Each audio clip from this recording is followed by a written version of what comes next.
স্ত্রী স্বামীর কোন পাশে ঘুমালে আল্লাহ খুশি হয়? বিশেষ করে আমরা এই প্রশ্নটি অনেকেই করে থাকি যে স্বামীর কোন পাশে ঘুমালে স্ত্রী তাহলে আল্লাহ পাক রব্বুল আলামিন খুশি হয়ে যাবেন।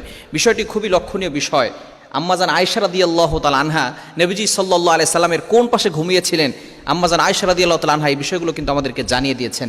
নবীজি সাল্লাল্লাহু আলাইহি সাল্লাম ঘরে ঢুকে কী কাজ করতেন, স্ত্রীদেরকে কীভাবে হেল্প করতেন, এটাই কিন্তু নবী সাল্লাল্লাহু আলাইহি সাল্লাম জানিয়ে দিয়েছেন। বিশেষ করে স্ত্রী এবং স্বামী তারা কিন্তু একজন অপরজন একটা পোশাকের মতো, এবং তাদের ইজ্জত তাদের সম্মান যেভাবে পোশাক হেফাজত করে, স্বামী স্ত্রী কেমন যেন এরকমই। আল্লাহ পাক রব্বুল আলামিন কোরআনুল কারীমের ভিতরে নিজেই বলে দিয়েছেন।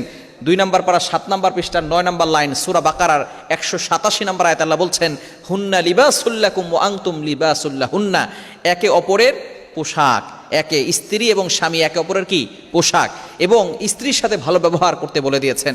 বিশেষ করে ঘুমানোর সময় কোন দিকে ফিরে ঘুমাবো এই বিষয়টি অনেকে প্রশ্ন করে থাকেন। স্বামীর কোন পাশে ঘুমালে আল্লাহ পাক রব্বুল আলামিন খুশি হন? বিশেষ করে নবী সাল্লাল্লাহু আলাইহি ওয়াসাল্লাম জানিয়ে দিয়েছেন, লাম তারালিল মুতাহাব্বিনা মিসলান নিকাহ।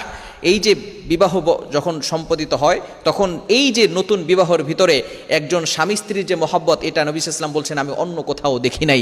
এজন্য স্বামী এবং স্ত্রী একে অপরের মুখোমুখি হয়ে ঘুমাবেন। নবীজি সাল্লাল্লাহু আলাইহি ওয়াসাল্লাম ডান কাত হয়ে ঘুমাতেন। আম্মাজান আয়েশা রাদিয়াল্লাহু তাআলা আনহা বলেন, নবী সাল্লাল্লাহু আলাইহি ওয়াসাল্লাম সবসময় কী করতেন? ডান কাত হয়ে ঘুমাতেন। এটা হচ্ছে রাসূলুল্লাহ সাল্লাল্লাহু আলাইহি ওয়াসাল্লামের সুন্নাহ। এবং স্বামী স্ত্রী কীভাবে ঘুমাবেন? একজন আরেকজন মুখোমুখি হয়ে ঘুমাবেন এবং তারা একজন আরেকজনকে জড়িয়ে ধরে ঘুমাবে। এটাই হচ্ছে রাসূলুল্লাহ সাল্লাল্লাহু আলাইহি ওয়াসাল্লামের সুন্নাহ, এটাই হচ্ছে আদর্শ। কিন্তু বর্তমান ইয়াং পিপল যারা আছে তারা দেখা যাচ্ছে স্বামী থাকে একদিকে, স্ত্রী থাকে আর একদিকে, এবং দুইজনে ফোন নিয়ে থাকে ব্যস্ত, এবং আস্তে আস্তে দেখা যাচ্ছে দুইজনের সাথে প্রেম করতেছে। ছেলে করতেছে আর এক মেয়ের সাথে প্রেম, স্ত্রী করতেছে আর এক ছেলের সাথে প্রেম। এরকম করে দেখা যাচ্ছে স্ত্রী কয়েকদিন পরে ছেলের সাথে ভাগালপুর হয় কি হয় না?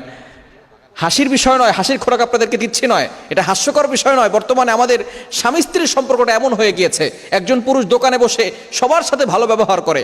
আপা আসলে, একজন মহিলা আসলে তাকে সুন্দর করে আপু বলে ডাক দিয়ে তারপরে তার বেচা কিনা শুরু করে দেয়, সুন্দর করে কথা বলে। কিন্তু ঘরে এসে সেই স্ত্রীর সাথে সুন্দর করে কথা বলে না।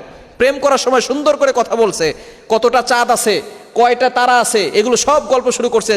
আকাশের ভিতরে তারা কয়টা আছে, সব কিছুর গল্প তখন হয়। কিন্তু যখন বিয়ে করে ফেলে তখন আর কোনো গল্প থাকে না।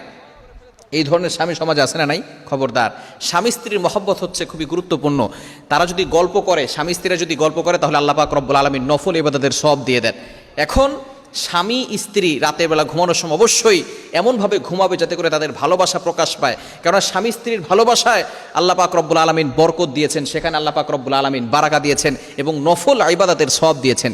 এজন্য ডান কাত হয়ে স্বামী ঘুমাবে এবং স্ত্রী তার মুখোমুখি হয়ে ঘুমাবে, এটাই কিন্তু সুন্নাহ। এজন্য অবশ্যই আমরা এভাবে ঘুমানোর